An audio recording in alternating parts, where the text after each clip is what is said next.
Assalamualaikum warahmatullahi wabarakatuh. Perkenalkan, nama saya Muhammad Rahmanto.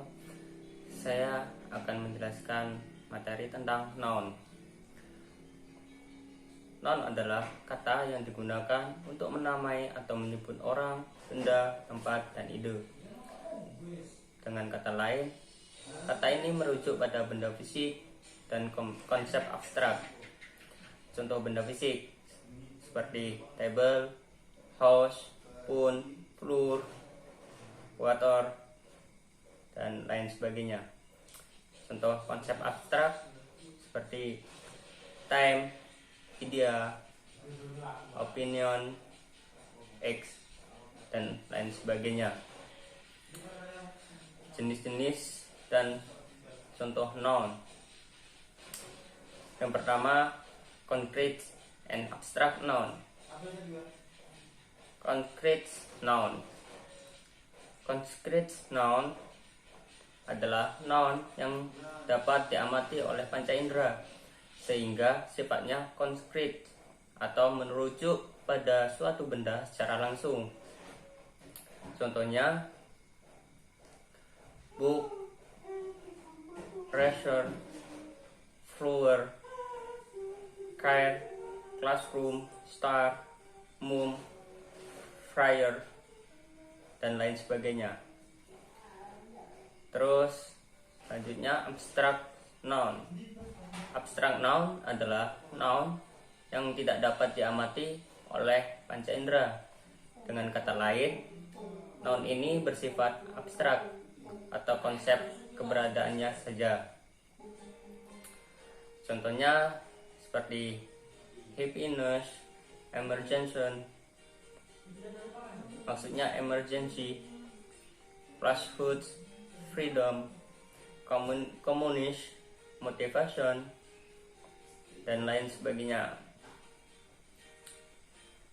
Terus selanjutnya yaitu countable and uncountable noun. Countable noun.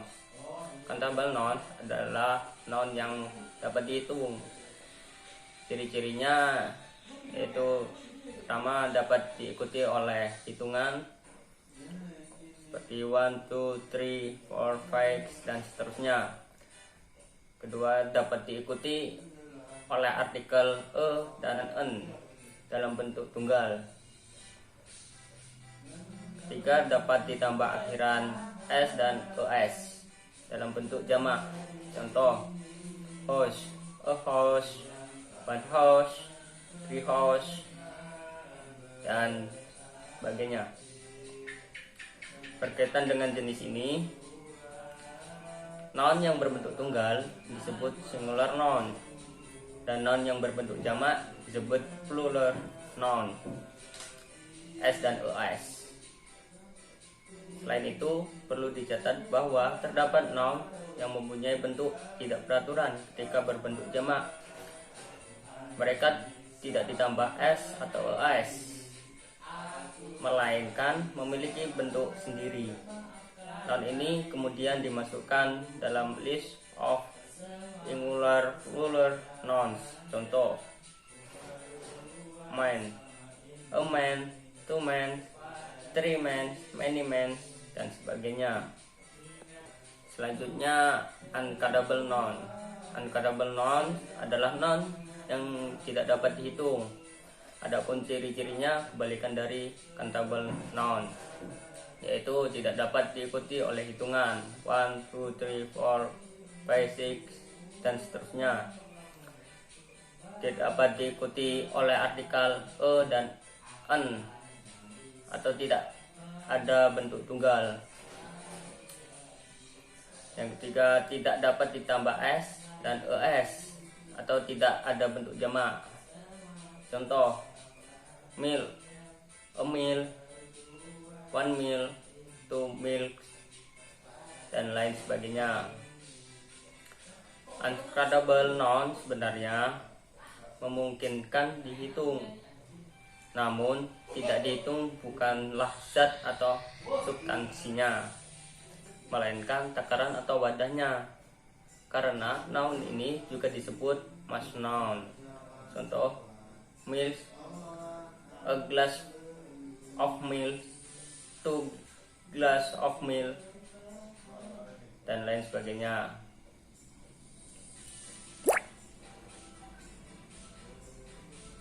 Selanjutnya, common and proper noun. Pertama, common noun. Common noun adalah noun yang mengacu pada hal-hal yang masih umum, sehingga penulisannya tidak menggunakan huruf kapital kecuali mengawali sebuah kalimat atau judul. Contoh, person, city, country, month, part, whole, phone, dan lain sebagainya. Terus proper noun.